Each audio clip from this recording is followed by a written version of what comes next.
Ranaghat Saint মেরির সামনে 12 নম্বর national হাইওয়ের বর্তমানে এই রকম ধরনের পরিস্থিতি হয়ে রয়েছে।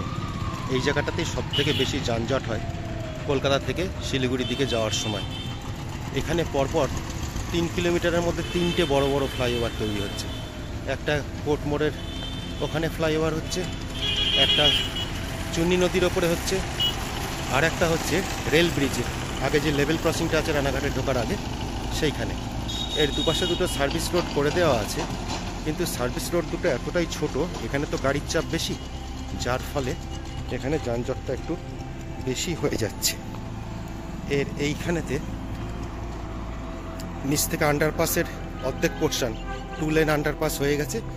রাস্তার এই পাশে আর একটা আন্ডারপাস হবে, এই তলা দিয়ে ভাঙবে, ভেঙে আবার একটা আন্ডারপাস করবে ওই দিকে, ওই পাড়াতে যাওয়ার জন্যে। আমি সামনের পোর্শনের কাজটা কীরকম হচ্ছে, এই ফ্লাইওভারটা প্রায় কমপ্লিট হয়ে এসছে, ওই পাশটা হয়নি। আমি সামনের পোর্শনটা দেখাচ্ছি কীরকম কাজ চলছে। আমি এখন সার্ভিস রোডের যেটা কলকাতার দিকে যাওয়ার সেই রাস্তাটা আপনাদের ভালো করে দেখাচ্ছি। ডান পাশে প্রায় ফ্লাইওভারের কাজ কমপ্লিট হয়ে গেছে। রাস্তার ওপরে 2-3টে করে লেয়ার হচ্ছে, তো 2টো লেয়ার হয়েছে, আরও মনে হয় গোটা 2-3 লেয়ার হবে।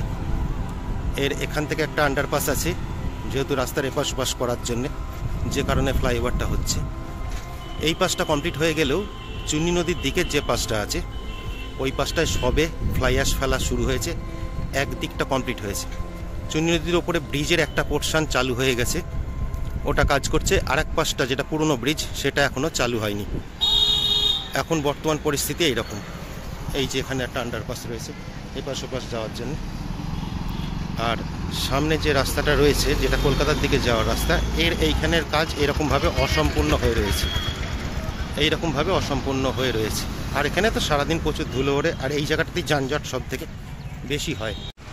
ফ্লাইওভারের এই পাশের কাজ কিন্তু এখনও শেষ হতে যে গতিতে কাজ হচ্ছে, এখনও শেষ হতে শুধু ফ্লাই অ্যাশগুলো ফেলেছে, আর এই যে মেশিনটা, এই মেশিনটা দিয়ে এই মাটিগুলোকে টাইট করছে। তো এই কাজটা শেষ হতে আমার ধারণা এখনও 6 থেকে 8 মাস সময় লাগবে।